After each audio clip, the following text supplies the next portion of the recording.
All right, Forest fans, Max Newton here giving you a review of Nottingham Forest 1, Newcastle 3 at the world famous City Ground on Sunday the 10th of November.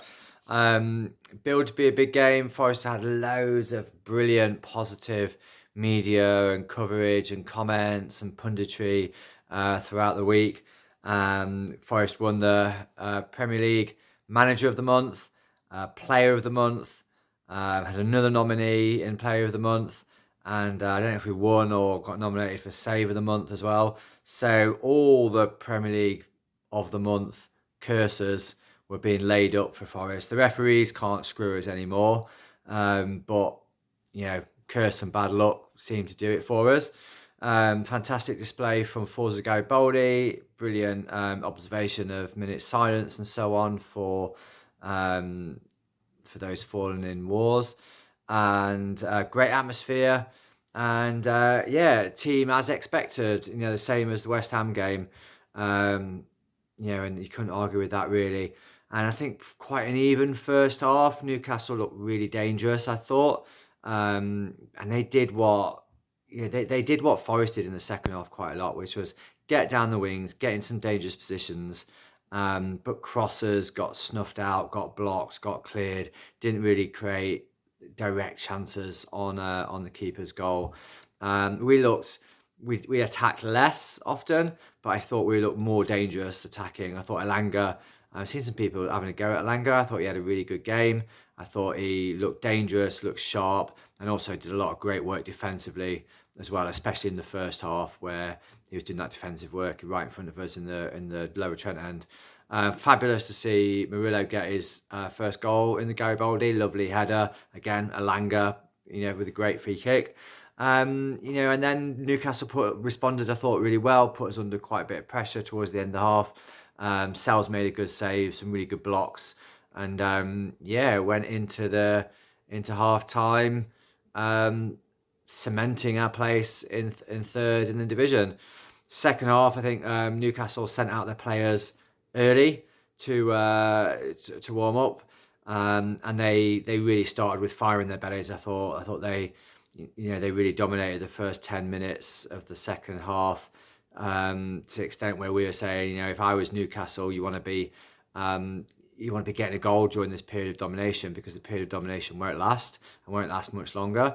Also to the extent that Nuno had subs ready to come on after about 5 or 6 minutes in the second half. And the pressure told, and we conceded the first goal. I thought Forest responded really, really well to going to going level, as I thought we also did respond really, really well to going 2-1 behind. I thought then there was a period of domination for us. By this stage, Elliot Anderson was on, and I thought probably didn't have his best game. And we, like I say, we did what Newcastle did a lot in the first half, which was get the ball down the wings, getting promising situations, but not really able to make the keeper work. Apart from a fantastic run on the break from Dominguez from about the halfway line, down on goal. He had nobody in the box really to aim across at, apart from Elanga just about arriving. But it was faced with the keeper, tight angle, but I think probably right to go for the shot. And keeper did well to save it, and I think they went up the other end and scored pretty soon after. Great goal from Joe Linton, curling it in. You can't do much about those, can you? And then again, Forest I thought responded well, and Newcastle got a third goal. Looked like Sales was beaten to his near post, and then cue a bit of a exodus to the exits by a number of Forest fans. Which I don't care what you say. I don't care what particular situation you've got. And I know that you've paid your money and you can do whatever, but it's just a bit embarrassing to see so many fans leaving with 8 minutes to go till full time, and there's another 7 minutes after that. So 15 minutes to go. We all know a 2-0 lead is probably one of the most dangerous ones to defend. And if Forest have nicked a goal, it'd been game on, and they'd have been scrambling at the door trying to get back in at the gate. So not everybody. One or two of those people might have a valid excuse for going. And I know you've paid your money and blah, blah, blah, but it's a bit embarrassing. Doesn't support the team very well. You should stay till the end. You paid enough money. You might as well stay in case you might see Murillo score a worldie from the halfway line, and or Des Walker score his one and only goal in 700 career appearances, and you missed it because you buggered off home early like thousands did when Des did score his only goal. Yeah, but as it was, Forest didn't get a goal back. Forest didn't come back into the game. You had a couple of good half chances. I thought, debatable might have been a penalty on Chris Wood, dragged down in the box. Some decent half chances. So I think, the ball didn't quite fall to Forest. I thought we probably lacked numbers a little bit in midfield, so we got overrun a little bit in midfield. But really, I think probably too many of our players were just a little bit off it, and too many of their players were just really, really on it. And a bit of luck, and it's fine margins, isn't it? So I don't think Forest should be too disheartened, and Forest fans shouldn't be too disheartened, nor should they be having a go at players. Newcastle are a really good team.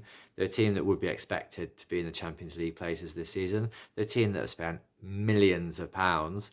Isaac, 60 million, Guimaraes, 60, 70 million, Tonali, 60, 70 million, goalkeeper, 20 million.